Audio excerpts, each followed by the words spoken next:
Thank you, and thank you to the Minister. So you only support the Public Protector when they agree with you? No, I'm joking. But good evening, everyone, and it's a great privilege to address this particular gathering, and thank you to everyone who's organized it.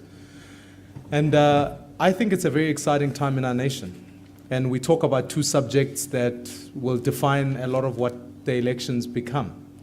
When you talk about the issue of crime and corruption, in many ways you are discussing crime.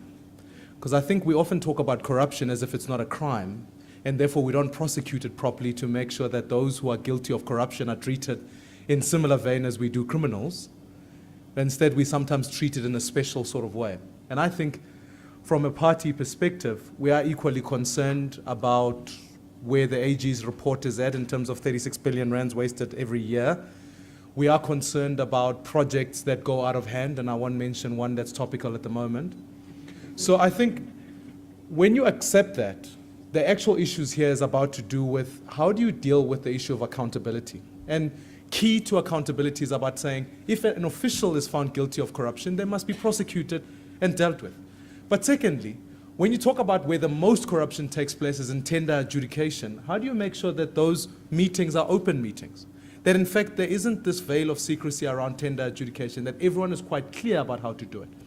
Thirdly, it's about enforcing a piece of legislation that makes sure that in fact public servants don't do business with the same state that hires them.